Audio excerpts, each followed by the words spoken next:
Welcome everybody to episode 2 of season 4 of Tales from the Tackle Shop, and we are wearing apparel. Yes, new t-shirts that some people are going to be receiving soon. Yes, so do you want to pick that one up, or should we just leave it there? No, I think we can see. You can explain the boomer. But if you look at a definition of boomer online, it's someone who's, I don't know if it's old, could be old, who doesn't know how to use tech. Right. So we started the old boomer conversation off probably about 2 years ago when I was rushing around trying to get things set up, not knowing what I was doing. And I don't say I actually know what I'm doing now, but the boomer term stuck. And this logo was done, which I think is really cool. Looks like you in about 10 years' time. It looks like me now, I think, mate. And so we've stuck with the Fenland Boomer logo. And you had a cunning idea, didn't you, earlier this year? So what was your idea? So obviously, the Chip Shop Award that Whittlesey have took on board from obviously what we go on about quite a bit. Obviously, the term chip shop in the fishing world is when you've been beaten both sides or battered both sides. So we thought we'd take it a bit further this year. Instead of obviously the Whittlesey lads continuing with their Chip Shop Award with their own trophy of the, is it Sarsons and Saxo? Yeah, the salt and vinegar. Brilliant that Jeff Tuttleby did for them. It's great, and it's just a bit of banter really, isn't it? And basically we've done some t-shirts, and each round of the Winter League I'm going to be scanning the results and see who has the biggest chip shopping. So we'll reveal. Do you want to do it now or later? No, I think we'll just do it later, mate. Yeah. A little drum roll. So it's a bit like the old Acorn Award that used to go around many years ago, for those that know about that. So if you do happen to be beating both sides, just look out.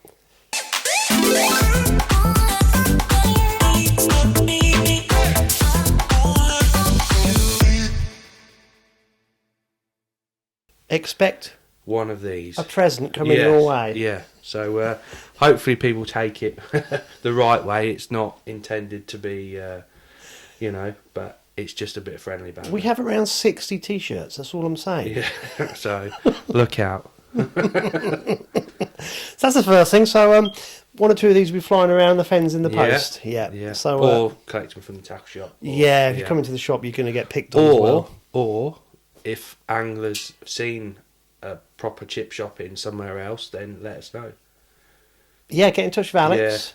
Alex is in charge of this one. We need your eyes, so basically dob your mates seeing if they've been chip shopped. And, the other thing as well that we require is once said angler receives t-shirt, ideally, Mr. Nudd, you need to wear it, take a photograph, and let us have it. Let us have the photograph, and we will obviously share the success of the chip shopping with other people. And also, we'd like that said angler to stick it on their social media as well. Yeah, because it's only fair. So a bit of fun, and we're raising the bar. Yeah, definitely. So just like to thank Chris Lynn and the Bluechip company, because they did these at very short notice. Smart, and so we have a variety of sizes, all in the black colour, and with your Fenland Boomer logo on the back. Yeah. So, and we have the first recipient that you're going to name later. A bit later. Yeah. He doesn't know yet, so no. Hopefully he'll watch this on Wednesday and might do. Get a surprise. If not, I might present it to him. Well, he's going to get it one way or the other. Yeah. But that reminds me, don't forget, guys, that you need to subscribe to the channel to remember that this is on Wednesday. So Wednesday morning, 5 o'clock, always goes onto the YouTube channal. No audio-only podcast this year, so you need to get YouTube accounts and subscribe. That's really important. I noticed, Alex, that we're about 500 views so far, and I look back, and season 3, episode 1 was 600 and something, so that obviously will catch up to that as people find the podcast again. But it just needs, I just need to remind people to get onto the YouTube channel. And also, guys, can you share it with your mates as well? So people will forget to look, and we'll get into like episode 8, and they'll go, "Oh, I forgot it was on," and they'll go back all the way back to the beginning and slowly catch up. Whereas it's a bit more meaningful if everybody's up to speed with us, because obviously most of the stuff we do is very relevant to what's happening in the angling world. So don't forget to subscribe, please. Right, do you want to hear my Jeremy Wade story? Go on then. Right, okay, so You're dying to tell Oh, yeah, me, this is funny, yeah. You're like my brother, he loves him. I travelled down to the southwest of the country last week, and we're going to do a bit of filming, and the weather was horrible. So for 2 days it was windy, it was raining, it was horrible. So I went Sunday afternoon, I camped in my van, and Monday was no good. I was just on the water trying to find where fish were, and it was blowing a hoolie. It was just horrible. Tuesday, a friend came down to do the video, and said, Dave, good, thanks for that. And then on the way back in, I'd already packed everything away, so I packed away all my IT equipment, my fish finder and everything. I didn't know what the depths were. So as I was going back into the harbour, I turned the boat around from where I was fishing, straight into this massive weed bed. And it's getting dark. Mm-hmm. And it was this weed bed suddenly just loomed out from nowhere, bang, I'm right in the middle of it. And with these petrol engines, you don't want to keep revving them with loads of weed around because you just burn them out. So to turn the engine off, Dave grabbed an oar and was punting us out of this weed bed, but the boat was getting more and more stuck. I'm thinking, bloody hell, this weed bed goes on forever. Because I was sitting at the back just letting him punt away. So I thought, I better get an oar out. So 10 minutes later, we're still in this weed bed, pushing ourselves out. Got back to the harbour. It's virtually dark by now. About 7:15, the boats were supposed to be back in by 7. So I was having to apologise profusely to the warden, saying, look, this is what happened, blah, blah, blah. And they were going, bloody Pagey again, pushing it, you know. But it was on the line. It was a genuine mistake. Wednesday morning, I'd have a bit of a line on Tuesday night, so sort of Wednesday morning, a bit of a line because I was a bit knackered. So got there a bit late to the fishery, and I was just sort of mooching about. And, you look at somebody and go, recognise him. Mm-hmm. And it was Jeremy Wade. Now I thought, Mr. Wade, he doesn't really want people harassing him. He wants to have a day's fishing. But I couldn't resist and say, I looked at him, I said, I've got some of your old books. There's one called Somewhere Down the Crazy River, and I've got 2. There's another one that I can't remember the name of. And I must have bought them 30 years ago. Right. And he wrote them with another angler when they were first doing their mad trips into Africa on the Congo and whatever, on the Amazon. And I think he quite liked that, because he turned around and went, wow, there aren't many of those around. Rather than talk about Discovery Channel, I thought, I'll have a quick chat with him about his book. So, who is this nerd? Yeah, who is this sad man who just accosted me? Anyway, I was having a look around the tackle shop that was located on the fishery, and I thought, no, I can't let him go. I said, come on, have a quick picture. He went, go on then. Yeah. So that's how I got the picture, and you'll see it there on the thumbnail. Are you putting it on? Yeah. He looks like I do when you start talking about pike fishing in this podcast. You just have a look at that picture, he's like... He wasn't happy, was he? He was when you're talking about he was smiling away, right? And then as soon as I got the camera out, he kind of went... And I thought, oh. Anyway, so I get out on the water. Miserable. Yeah, I get out on the water, and I'm just chilling out. And he's fishing with his mate, and they're motoring across, and I'm thinking, Jeremy, you're getting very close to that weed bed that I went into last night. Yeah. 2 minutes. Jeremy, don't go too far. There's a big weed bed over there. Well, I got stuck in it. And 2 minutes later, he was right in the middle of it. Yeah. So I was giggling to myself. I actually did video it. Did you? Yeah. So there he is with his mate, stuck. Engine has to come up. Oars are out. There they are, punting away. And I'm thinking, do you know what? That bloke has survived the Congo, the Nile, the Amazon, all these remote places around the world, and a little fishery in the southwest of the country knackers him with this invisible weed bed. But yeah, did make me giggle a little bit that I'm not the only one that's bloody useless, and at least my mistake was in the dark. Yeah. Whereas Mr. Wade, conqueror of river monsters, straight in the weed bed, middle of the day. So I may just add a little bit of that clip to this, so everyone can see our great hero stuck. Yeah. But it did make me giggle. But there we go. So that's my Jeremy Wade story. I bet he was very happy to see me. I bet he was. Shall we just broach the subject of cheating? Yeah. I think this will be a good topic to talk about next week. Because it'll be quite interesting to talk about rumours that we may have heard over the years, or incidents, or things that we think people could do to cheat within different realms of angling. But earlier... Well, anglers, if people are watching this, they can message in and of things they've seen or know of, or... Yeah. That'd be a good thing, wouldn't Send it? us comments in the comment section of stuff that you've seen, because there's something going on at the minute in America, and some of you guys would have seen this, and I showed Alex. It's obviously big because non-anglers have sent me it, so obviously it's big. Yeah, I showed you there's so many videos, but these walleye anglers that Walleye, are they like bass or? they're like zander. Oh, right. Yeah, walleye are a great delicacy for eating. Or zander, if Over you're in- from Essex. Zander. So they say it. I've never heard anyone say that. Yeah. You just made that up. No. They Zander. say Zander. Or Al Zander. Yeah. Anyway, right, so walleye are not as big as our zander or zander. Right. So I had one about £4 or £5 when I went there musky fishing a few years ago, and apparently that's a trophy fish. And I went, that's a little zander. Yeah, man, it's a keeper. No, it's too big. They have limits. You're only supposed to keep them in certain size ranges and things. I'll get £4,000 of Kellogg's for that fish. So, but in this tournament, obviously they were obviously taking fish for the table, but that's the ones they were weighing in. I'll put a clip up, but it's so much swearing, I'm going to have to bleep everything out because it's really not going to be very good. But these American walleye anglers who had witnessed this were fuming. And these two guys who had cheated had basically put 8 pounds of lead into these walleye. And they were using 8-ounce bullet weights, so they were putting 2 bullet weights into each fish. And it looked like they were wrapping them in other walleye fillets. So they caught some smaller ones, which should have gone back, which they dispatched, took the fillets off, wrapped the fillets around the lead. It looks like they've pushed them down the walleye's throat while they're still alive, because the fish's throat was designed to swallow.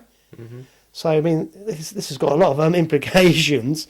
And obviously weighed them in and got discovered. Now, the interesting thing is that these guys, they won $300,000 in prize money last year.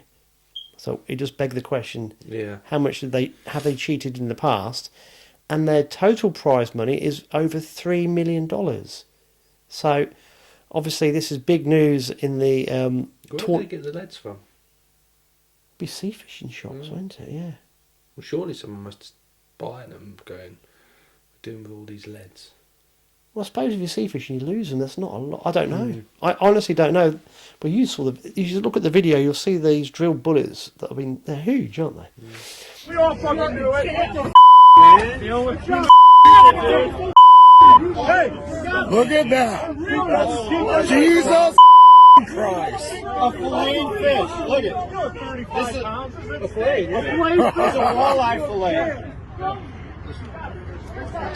So we'll talk about this in depth next week, but that was I think that kicked off 2 or 3 days ago, and it's now rumbling. So some of these bigger bass anglers and tournament anglers in America, they've done 2 or 3 videos already off the back of it as they found out more information. And I think if we were to say they're wild, they're really angry, I think it'd be an understatement. So that's big money out there. So this will be no doubt this will get bigger and bigger over the next week or so. But next week we'll talk about cheats in UK angling, or potential cheating, or rumours. So if you've heard any rumours, guys, I want to send us in the stories. Obviously, we won't mention any names for legal reasons, but we can talk about stories and things that we've heard. So that'd be quite funny, no doubt, to hear about what's been going on with there. And the last thing I've got for my little schedule, and this is a really interesting thing, is and I noticed that you saw it on social media, is the Whittlesey Sports Association. Yep. I have to read this out because there's a lot of info. Now, Whittlesey Sports Association are an umbrella organisation for lots of the local sports clubs around Whittlesey, including Whittlesey Angling Association, of which Tony Jakes, who we know very well, is now the chairman. So that's quite cool. Now, I spoke to Rob Windle, who runs the Whittlesey Sports Association, and he also runs Fenland Youth Radio. So they're obviously doing a lot in the community. And he gave me a summary of what they've been doing. I just want to share this with everybody because it's got implications for things they're doing over the next 2 months. I think it's a really good initiative. So they started last year with a big bash, the Big Bash 1, and I think they had 150 plus people, mainly children, join in with this. It was in the summer last year. What, all fished? It was a fishing initiative, right. yeah. And this summer they did the same thing again, had 250 plus. Right. And off that they did 5 taster sessions this summer. had 80 children go to the 80 different children go to the taster sessions, and it's where they get different awards, and they end up with a silver and gold. Right, okay. Bronze, silver, gold, I think. And they had a reward day at Floatfish Farm for the children that got the silver and gold awards. Right. So that was really good. So off that, they're now doing a Let's Go Fishing initiative, which was the poster they put on social media. Right. And they're doing 3 days. So the first day is 8th of October, which is Saturday. Mm-hmm. The second day is the 12th of November. And the third day is the 3rd of December. Now, for Saturday's event, there's only 3 places left because it's been fully booked. So I'd imagine by the time people hear this, it's probably solid. So probably no places left for that. But there's still vacancies for the 12th of November and the 3rd of December. And it's on the Bower. Yep. Outside, behind the back of Manor Swimming Pool. Yep. So is that, have I described that the right place? Yep. Yep. And the time slots are 10 a.m, 11:30, 1 and 2:30. And they're 45-minute slots. And they can take 4 anglers, 1 for each slot, and they can do it for 16 participants basically in the day. Now it's for anybody who wants to get involved in angling, but they are targeting children 6 years and plus of age. So you have to be 6 years plus or older to take part. If you're an adult, you can still take part, but they are targeting children mainly. And if you want more details, I'll put this on the bottom here, probably somewhere about now. You need to contact Rob at hello@fenelonyouthradio.com, and you send him an email and he'll get back in touch with you about how you can join in for that. So I think that's a really good initiative. Mm-hmm. And I'm led to believe that the spin-off is that Whittlesey Angling Association are now starting up a youth section, basically off the amount of interest they've had from here. Good. That's good. It is good, isn't it? So we'll keep supporting that. So if you're a parent of children who want to go fishing, then 12th of November, 3rd of December, that is available, and all the equipment is there. You don't need to buy anything, and everything is free. So that's really, really cool. It's not my phone. This happens every time. Phone doesn't ring for hours, and then suddenly we'll ignore it. Okay, so that's that. So that's pretty good. Right, you guys were doing an initiative, weren't you, at Rookery before COVID? Mm-hmm. Yeah, that was a long while ago now. Yeah. Are there any plans to reignite that? Yeah, I think so. I think this year we're going to do a few bits and pieces. Haven't been finalised yet, but definitely going to do something. Maybe like coaching sessions or like in an evening or whatever. It's definitely not my phone. Oh, it is my phone. That one is. Yeah. But I've put my phone on silent, so I don't know how that's... That is strange, isn't it? That's weird. My phone was... That's weird. What is happening? We'll ignore everything, so just keep Someone going. switched them off silent. I just put it on silent. Who knows? But anyway, yeah. Never mind. Yeah. Maybe it's your ghosts in there. That sounds like an alarm. It is an alarm. I don't know what's going on. We better turn it off, or I'm just going to keep going. Let me go turn it off. It's the only man in the world that has an alarm set for 6:30 in the evening. Well, don't want to be late for your tea, do you? I forgot what we were talking about now. He was on about junior fishing, weren't we? Yeah, so you might... Yeah, I think we'll do something, yeah. It's a big ask, and you had a lot of people turn up towards the end. You were getting huge numbers. Yeah, that was like a whole day, wasn't it? Yeah.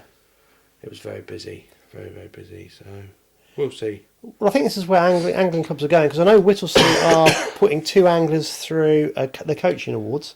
Yeah. And we had Bob Bailey on last year, didn't we, talking about this? So I think this is the route angling clubs are having to take with promoting junior angling in the club. So it's all good stuff, and the more that everyone does is only got to be good for the sport. Yep. Which is cool. Right, shall we crack straight on to the results? Yeah. We got a few, haven't we? Yeah, we've got a few. It's not sort of full winter mode yet, is it? It seems a bit weird, like, been to Ireland, red hot, come back, and it's like winter. It's like 2 weeks, the nights are drawing in, it's dark now, it's like going to work in the dark, it's a bit like, that was quick, really quick. Do you think it's because we had an extra specially hot summer? Yeah, I think so. Possibly, yeah. And I think going on to the match results, that's affecting not just natural venues but commercials as well, big time. Yeah, it's got to have a knock-on effect, doesn't it? Yeah, it has to. Yeah, because the matches are. I know I know I've been in touch with Derek Skinner today, Yeah. and because he's going to be starting off the winter league that they have around the Boston area. But this is where I get very confused because it's different clubs do different things. Right. Okay. But I know they're having the Spilsby AA matches at the minute. Yeah. So at Hob Hole, On the odd bowl, yeah. have you fished there much? I've never. Yes, I've fished the odd bowl. Have I fished the odd bowl? No, I ain't fished the odd bowl. I fished the trader, but not the hob bowl. Yeah. This is like Groundhog Day. Yeah. It's the same guys from last year. Yeah. Yeah. So I'll read out the 28th, which was Wednesday. No, I have fished the odd bowl. So they fished at it's Spilsby AA. I fished at Hob Hole. 10 of them fished. Plenty of roach and skimmers caught, plus a couple of tench. Chris Hodson was the winner. He had £12.7. Second was Don Green with £10.15, and Dennis Houghton was third with £9.5. Right. So we mentioned those guys a lot last year, didn't we? Yeah, they fish other venues as well, don't they? Yeah. So on Sunday they had another match again at Hob Hole. Don Green won with £15.5. Second was Dave Dean with £13.8, and Andy Dillamore was third. He had £11.4, and They're good weights though, aren't they? Reese Cookie Cook Yeah. had £11.1. Yeah, they're decent, aren't they? Yep. And obviously, if you get the odd tench thrown in there as well, Yeah. it's going to lift them That's right up. nice. But it sounds like that's probably fishing more consistent than anywhere else at the minute. Yeah, it's fishing alright, yeah. I mean, there's been quite a few tench caught everywhere. Still mild, isn't it? Yeah. It's that time of year where they have a bit of a chew. Yeah. It's a brilliant time of year, really, isn't it? I also think This traditionally time of year September, now, I think yeah. September, October is brilliant for roach. Well, this is like September still, isn't it? Yeah. It's like, yeah. Yeah, So we've had 2 Septembers, which are the No best time. frost yet. Touch wood. Yeah. I don't want frosts. Yeah, it is good. So yeah, it is good. Do Ramsey then? Let's go. Yeah. So they I think they've started their Wednesday matches, but I haven't seen the Wednesday results. But I know they definitely had a match on. Was it the Narrows on Sunday? I think they were. Definitely, I think it was on the Narrows, and Benjamin Button was actually in the country to fish this one. He's normally away on holiday, living the dream. So Ivan Steele's had £11.8, which I think he had 2 tench, which is unlike Ivan. Where does he holiday? Oh, everywhere, anywhere he can go. He's a man of means, is he? Yeah, man of leisure. Yeah. Yeah. Runner up was Mark Williams, the bus conductor, £11.2, and then Ray Ellerton was third with £8.10. But Mark Williams was £11 of bits and pieces. So still decent fishing, really, considering them venues need cold weather to push the fish in and kill the weed. I was going to say They're horrendous. That's kind of there's a lot of fish there already. Yeah, which is Maybe yeah. Maybe they haven't moved out from last year yet. Then move into more of our Lincolnshire area. You've kind of done it out of any kind of like flow, haven't you? We went Lincolnshire, then he went straight to like Cambridgeshire, and just flow with it, shall we? Yeah. So Tidgut was main road again. Match winner was Matt Heaps with £3.9, Jez Rocket £3.2, and Dennis Houghton. He gets about, he does, doesn't he? With 14 outs was third. So I bet he wish he stayed in a fish couple of hundred yards in Lincolnshire. I think. Yeah. We haven't got yesterday's result yet from Hull Beach because we're not seeing it. But last week's Jason Thrower £8.10, Bill Staples £6, and Mick Hill £1.6. So quite a big jump there. And they've been fishing Leedsgate, which halfway up, isn't it? It's quite a way back towards us, if you know what I mean. It is, right yeah. in the narrow bit of the drain. It is. I think they've been sort of having problems with salt again, pushing the fish up. I mean, obviously, salt with the Broads has been a big topic in this area, hasn't it? Yeah. Lately, which is not good to see. And then Whittlesey Saturday series started this week as well. Maybe they start when we do our podcast. Who knows? They do like to follow us, don't they? Yeah. And then I blame Jeff Tuttleby for all this. Yep. Yeah. Even though he's fishes on Sundays now, not Saturdays. Yes. Good old Jeff. So they was at Cot Bank which again is not really a venue for this time of year, but it seems to be the right time of year. The weights weren't massive, but they were consistent. Now taking over from the matches is Mark Barron. He had £6.2. Second was Andy Lawrence, £5.4. Roland Carrington, £4.14. So steady weights. I think everyone expects too big weights nowadays, don't they? I think we were spoiled for far too long. Yeah. And then this week they're at Whittlesey Dyke behind the factories. So if you're looking for a Saturday match, bit of banter, then stick to the Saturday Whittlesey matches, definitely. I did notice they have got the plaque, the vinegar and the salt. Yeah. They're still giving out the chip shop towards that. It was quite cool. Yeah, too right. That was nice. Yeah, they have the wooden spoon. Yeah, which is what it's all about. Isn't yeah. it? A lot of banter with that club. It's good fun. Yeah. So they're the match results this week. Just to remind everybody watching, if you fish for another club and we don't mention your results, please get in contact and send us the results. Mm-hmm. Derek Skinner and the Lincolnshire crew are a classic example. They got in touch halfway through last season's episodes and started sending me the results, and that just triggers the old memory banks, and we can then read them out. It's very difficult to find everyone's results if they're not easy to hand for us. So the reason we don't read out anyone else's results is because we're not aware. So just get in touch with us, and we will plug your angling club every week. Yep. Because this is about sharing the good news. Indeed. Right. So last weekend was a practice for the Winter League, wasn't it? So we've sort of between we did the first podcast and now we've sort of had practice match at Littleport and Ely Beat, which was last weekend. Because I was away harassing Jeremy Wade, we had to record the first one a week early. Jeremy. Yeah. Your brother's really jealous. He is, yeah. Very jealous, I can tell. He is, yeah. So that particular match, Colin the Tench Oakman, we're going to call him from now on. He had 4 tench or 3. Anyway, he won the match with £24 a tench. It fished all right. It was pretty good, really, considering there was no flow, not much colour. It fished all right. I think there was E section, which is basically above Sandals Bridge, for those that know it, at Littleport, where the pub is. That's Ely Beat water. That produced all the framers, and when we come on to this week's sort of first round, it did again. It's been really consistent, really good fishing. So for those that are looking for a day's fishing, the Ouse is brilliant pleasure fishing, absolutely brilliant.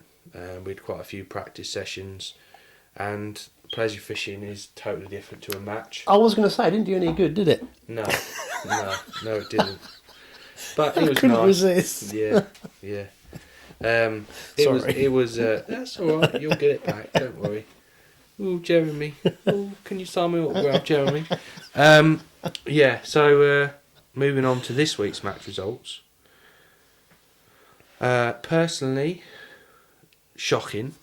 No, I didn't get chip shocked because I actually beat someone. Didn't get it right. Didn't draw particularly well, but that's not an excuse. I should have done better. So what was the team tactics? Was it long pole? We've got another round on there now. Oh, right. I didn't realise. Well, basically, everyone copy us and then we'll do what you did and then we'll beat you. Yeah. I honestly don't know what... I don't know. It was just very up and down. Why are the 2 rounds on there this year, is it? That's what the teams have voted for, so... It's quite a nice venue, isn't it? It is. And it's easy access for you guys with all your gear. Yeah. It's deep. It's top 5, full top 5 and 10 miles in next round, so... Oh, right, so you weren't down this end? Yeah, it was at Ely Beat this week, so we had 5 sections at Ely Beat opposite the factory, 1 below Queen Adelaide Bridge, and then 1 above Sandals Bridge, and then 5 sections on Littleport all in a row, which... So yeah, there's sort of 40 pegs there all in a row. We thought it'd fish better this week. It did in places, but other bits have been a bit patchy. Whether the fish are starting to move or what they're doing, I'm not too sure, but it had a bit of flow this week. Not a lot, a tiny bit of flow. The wind was going one way, but it was pushing your float through against it. Where they didn't catch last week, they've caught this week, which is how the Littleport is. Yeah. And obviously Ely beat, and I don't know really. I don't know. You know, we had couple of 3 good results, and majority of us did pants as a team. But when you look at it on paper, it was a good match. You see, years ago, they used to throw up some clonking roach. Yeah, there's some big roach about. Yeah, but I've never known weights of bream come off it. No, they're there. You'd think the fens, there must have been some big bream weights or whatever, but I think odd people have caught a 2-pounder. Do you know what I mean? But there's no it screams bream. I think it's like everything. I think all the same fish are all together. So there's probably where the weights are. There's probably a load of breams out there as well, a load of tench. Years ago, fish are just sat in massive blocks of fish. I pre-baited a particular area of it to night fish, thinking. I was actually trying to target a river carp, so I've tried lots of drains, trying them out because I heard rumours, and I thought if you don't catch a carp, you normally get inundated with big slabs, which is I don't mind. Yeah. I had 1 little 2-pound bream, and I put a lot of bait in over 2 or 3 weeks. I was using a boat to boat it out. Yeah. I mean, not like a bait boat. My 10-foot fiberglass job. I had it on my van, and I was putting loads of maize in and wheat in, and I was amazed the bream didn't get on it. And it's always been in my head about 10 mile. There's 10 mile I was doing that on. Where are these bream shoals? They've got to be somewhere. They're there, aren't they? I think they're in certain areas where they've always been. You know, you speak to the old boys and they go, yeah, boy, down there. Yeah. And they're there. There's bream shoals are there for whatever reason. But I think in match conditions, they just go. Do you know what I mean? The matches aren't that big enough now to hold them in certain areas. They're just gone. Do you know what I mean? And I think they feed at night, to be honest. Well, I was night fishing, and I thought I was going to get plagued with liners. Nothing. Yeah. It was really weird. It wasn't like on other drains. If you do it dead cert. You can guarantee you're not going to get a night's sleep because you're going to get liners. You're going to get picking up 7 or 8 pound bream. Absolutely nothing. Yeah, I wish I had that problem. Yeah, it's one of them, isn't it? Yeah. I think they're there. They're just there's not the anglers on the bank to find them like there used to be. Yeah. You think that 10 mile stretch how big it is. Without seeing an angler, you can drive miles, and then all of a sudden there's a little bit of access, and there's 10 anglers sat there. Yeah, and I do like it as a fishery. Yeah, it's lovely venue, venue. The clubs that run it are pretty good as well. Yeah. You know, their pegs are fairly comfortable. So yeah, but moving on to the results. Obviously, first round, everyone's mad keen. Which is great, which is why the league is so good. There's teams practicing in the week, you know, not just this week but the week before, and you know, it's such a competitive league, and it's great to see most of the teams practicing. You know, there's probably from every team in the week there's 1 or 2 anglers having a bit of a go, or some teams having a bit more of a lineup, which is even better. So personally, I thought it'd fish better this week. I think probably as a whole it has, but bit patchy. As always, Ely beat. There's lots of MPEGs at Ely beat. I think there's only 2 at Littleport, and then there's 1, 2, 3, 4, 5, 6 on Ely beat. So they make a big difference. We had one of them with Gavjube E1, which at Sandals Bridge is an MPEG. You know, he'd really fancy to do well, and he was 3rd overall with £19. So yeah, you have to be the right ends and. What were the mates weighed of? Are they mostly skimmers and roach? There's more skimmers caught this week. There was mostly roach, small roach. Some people have caught big roach. It's just up and down, really varied, which is why Littleport I think is liked so much. It's different, you know. It's not just one dimensional. Get your squat rigged out and just feed a load of bait and catch 15, 16 pound March, which don't get me wrong is mega, but I do enjoy this side of fishing, getting your ground bait right, depths, lines, getting your rigging right, basically everything I must have done wrong this week. So yeah, moving on to the results. Team wise, it was close at the top. We all thought that Hot Rods had absolutely paralysed it. They got it sussed. I think they had like 4 section wins, 4 or 5. Yeah, they did. Amazing, standout performance was Neil Adcock had £12 and either side of him had £1, and it's like, wow, well done, what have you done there? Yeah. Brilliant. The individual winner was Ian Reynolds, Hot Rods. He drew D1 next to Queen Adelaide Bridge. She's had a lovely catch. She's had like £20 of roach and then a £4 tench just to finish it off nicely. So he won it. Runner-up was Colin Oatman. So there's a bit of a theme here. Hot Rod's doing very well. Drew the peg that John Price thought he was on last week, but I've got to tell you anyway. So this peg is like, it's a good area near this tree above Sandals Bridge, and Price is drawn. I hope Price is watching this. He'll be listening, don't worry. Yeah. Anyway, so I'm driving over Sandals Bridge, turning left, going towards my peg at Littleport, and I can see Pricey rushing, which he don't rush a lot. He's rushing, and he's got about 20 He's got to be careful with his back. Yeah. Can't rush. He's got about 20 holdalls like round his neck like this, up this bank. I thought, where's he? And then he plonks his gear. I thought, he's drawn an absolute flyer. I thought, Anyway, thought nothing of it. Gav's running the bank. And I said, have you been the other side of the bridge? He said, no, not yet. I said, well, Price is there. He's drawn that bug hole next on the tree. I'll go and have a look. Anyway, like an hour later, he comes back. He goes, Price is not there. I said, he is there. I see him unloading all his gear. He's not. There's no one sat there. There's no one there. I thought, maybe he's sat on the wrong peg. I hope there's nothing wrong with him. I hope he's all right. Anyway, got back to the pub. He'd only got all his gear, getting his side tray out, and it's awkward to park there because you have to drop your gear and then drive and park down this lane. He's got all his gear over the bank, got his side tray, gets his wallet, he sees his ticket and it went D7. And he went, this is E7. So he'd only set up on the wrong peg. But the problem was, no one had drawn that peg. You'd have thought someone would have gone, well, I'm there, mate, you can't be there. What are the chances of that? Yeah. Do you know what I mean? Anyway, so the bit that he's drawn, he's got to do exactly the same thing. So the poor old boy's got to get all his gear unpacked, down the bank, pull his van, then drive 4 miles down the river and do exactly the same thing, up the bank, down the bank, put his car in the car park thing.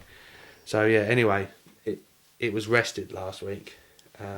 Well, Pricey had anything can happen. Yeah. So, how did Pricey get on last week?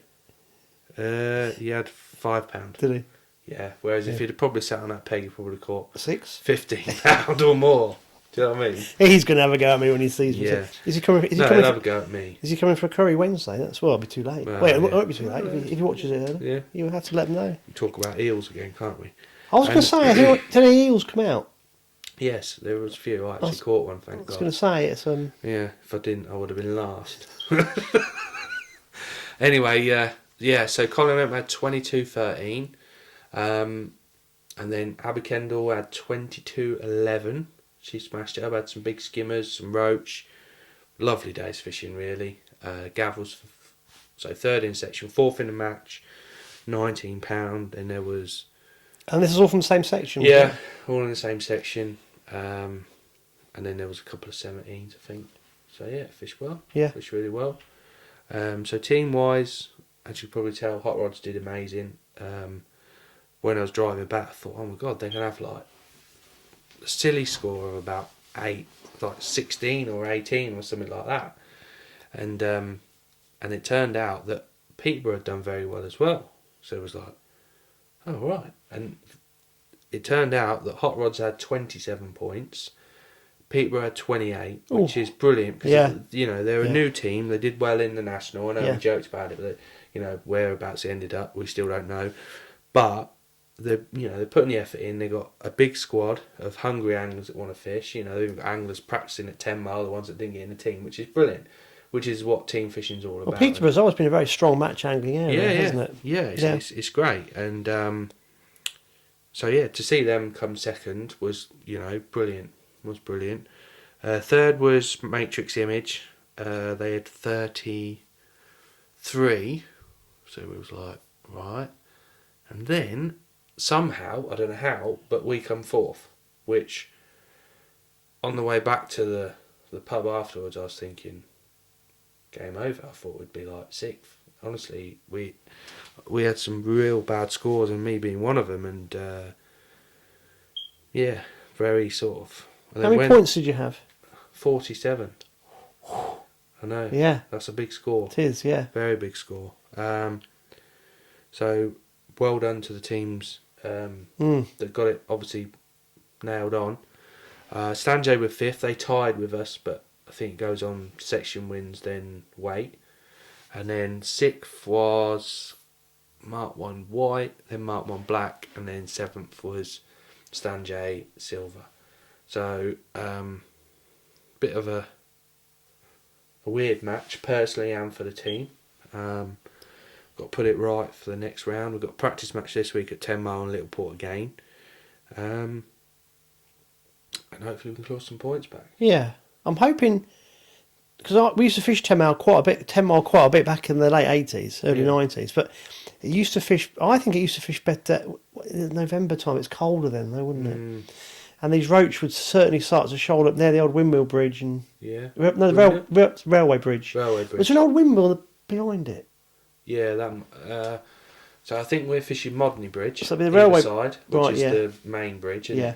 I think there's going to be like one section above that. Then there'll be 2 or 3 sections below Modney, 2 sections below Modney, and then they're going to put 2 sections at the Whittlesey. So the Whittlesey outfall used to. Yeah, near the railway bridge. Yeah.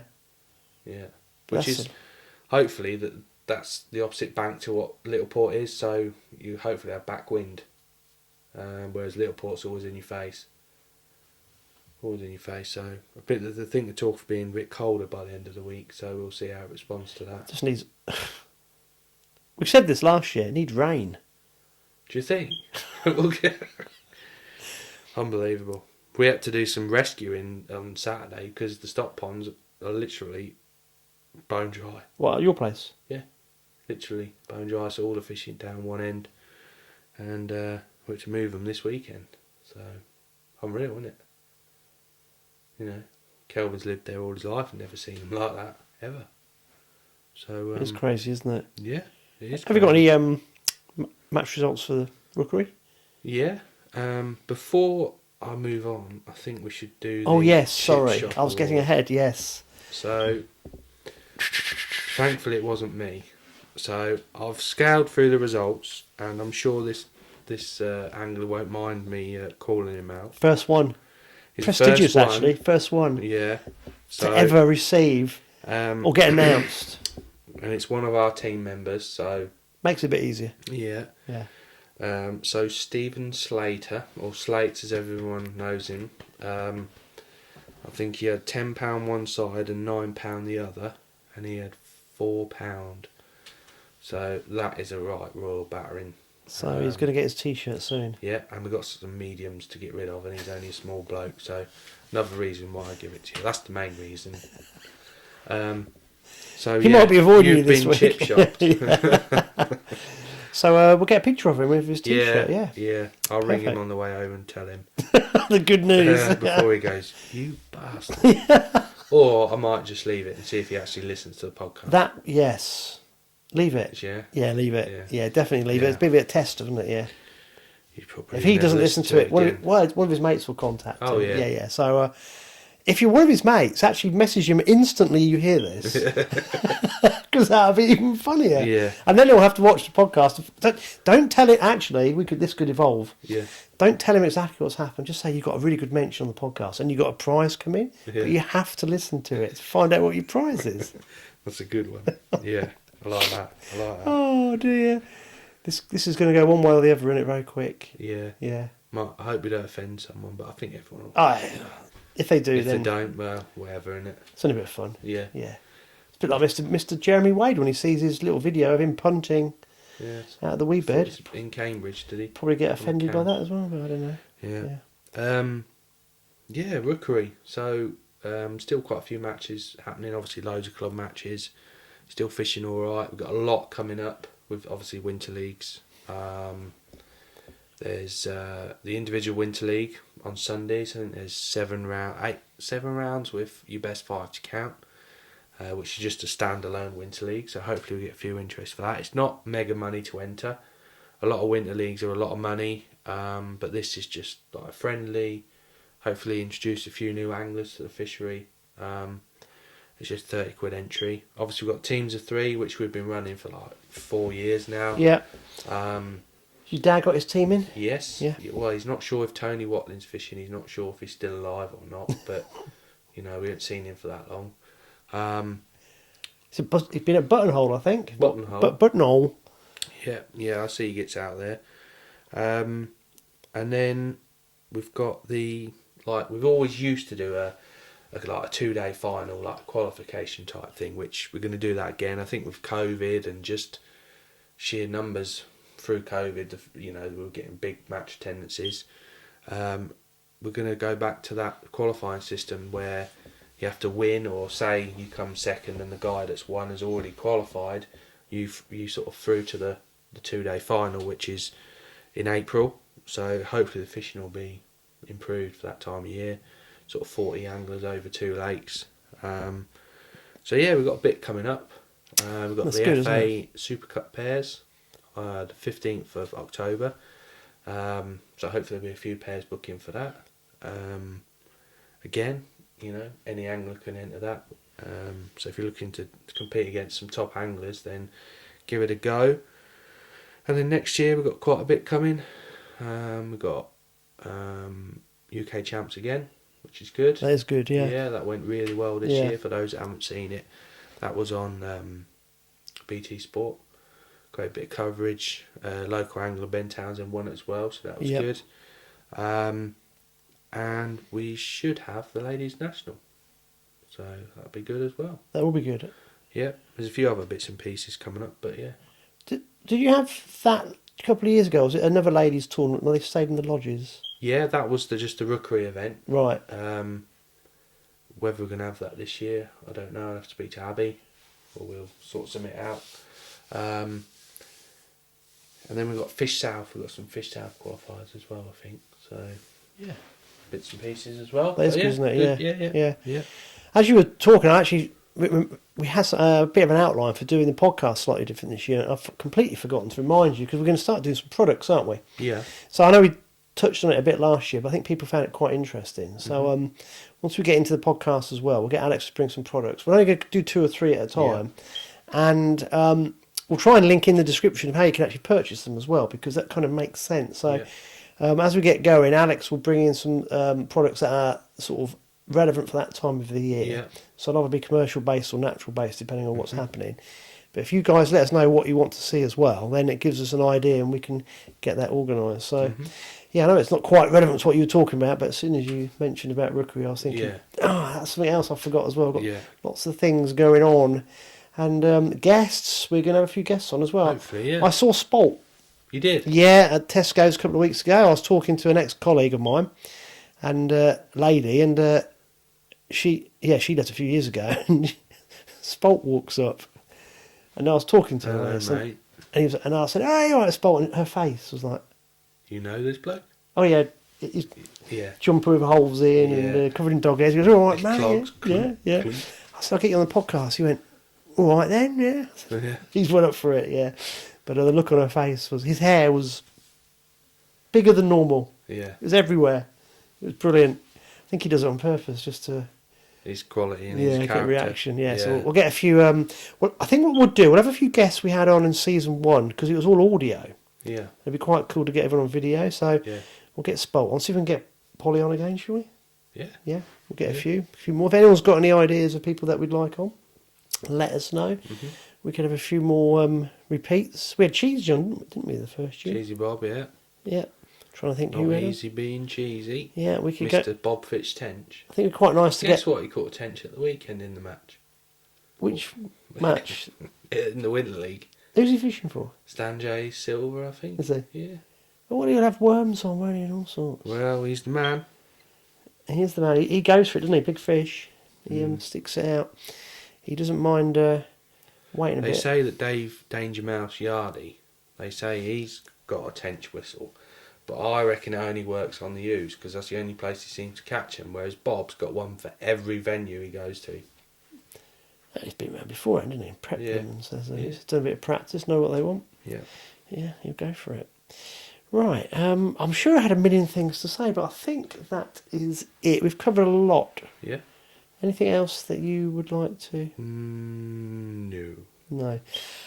Had quite a few nice. We had lots of nice comments after the first episode. So guys, keep sending in the comments. Keep giving us the likes, because the old YouTube algorithm then pushes the podcast out to other people that haven't seen it yet, and that's really important. So keep that going, please. And like I said, we've touched on a lot of things this week. Next week we certainly will talk about cheating and angling, because once we get our brains in gear, because I literally just hit Alex with this as he came in the front door and said, look at this video. And we'll remember loads of little stories from years gone by, and no doubt you guys will have a few. The video's so American, isn't it? It's like... they wanted to lynch them. It's amazing what they've done. It just sounds like someone's teeing off. Get in the hole! That's what it sounds like, doesn't it? I know we're going to finish. Yeah. I watched... this has just been kicking off big time. There's a guy I've been watching every day. He's been posting an update, and he was telling about the most famous bass cheating story that he'd ever heard. Yeah. And I won't tell it all in detail, but basically this guy who couldn't even cast was smashing all these mini local tournaments, and he upgraded to the more regional ones the following year, and then the following year he went into the majors, like the top. Yeah, where they earn big bucks. Yeah, and he got disqualified the second day of the first one, but he was winning it by some kind of a rule that anyone could get wrong. And then the next tournament he came in, and he was smashing it again, and everyone's going, this is incredible. And what happened is this guy had loaded bass in a container near docks or weed beds, and he was drunk, because they have co-anglers in the boats, so it's not easy to cheat. And what he was doing, he was driving up to these areas, and he was flipping a real heavy jig into like the whole of this crate that he'd devised, and these bass had been there for a week and they were starving, so this thing came flying through the hole, and it must have been like he designed it in a way that he could pull them back out, but the hole would kind of restrict and not allow them out afterwards. So he knew he had 4 or 5 pound bass in this crate, and we'd catch them in four casts. But when they sussed out what he'd done, he actually said, yeah, this is the way I do it. There is no rule against this. Right. So the guy had actually closely examined the rules of bass fishing. Right. And he says, I'm not cheating, because there's no rules to say I can't do this. He said, I'm harvesting. Obviously, you've got to throw it out. And the guy was saying, that's genius for someone to go to that length to devise such a very intelligent but obviously underhand way of cheating. It does make you wonder when some people want to cheat. That seems very complicated, doesn't it? But he'd done it on all these venues. And because of the money. The guy couldn't physically cast very well. He was on TV stations and all sorts before they got... Because he was just like this up-and-coming not whiz kid, but this guy just hit the scene. But it might... the reason I mention that is the guys watching this might go, that triggers that story. Because we all heard about eels in flasks and all sorts of things. And sadly, in any form of angling competition, if someone wants to cheat, they can. Yeah. I think nowadays, we'll cover this later. We could be all night talking about it. Yeah, we'll hit this one hard next week, because it's quite interesting. And there's always something that crops up, and we'll see what happens. Right, buddy, thanks for that. As you can see, Alex has built a podcast studio at long last for us, so that's nice. When did I build this one? About 500 years ago. So you'll keep seeing us with different scenes as we try and find the perfect podcast studio, but we're getting there. We're trying different scenes, and hopefully this one's a bit better with the lighting this week, but we'll see. Right, buddy, anything else that you'd like to mention? No, I'm hungry. My alarm's gone off at 6. I should be home for tea. Let's go, No, that's nothing. No. Don't forget to subscribe, guys, and don't forget to share the podcast so other guys can get to know what's going on. And send us in your thoughts. Right, we'll see you in episode 3. See ya.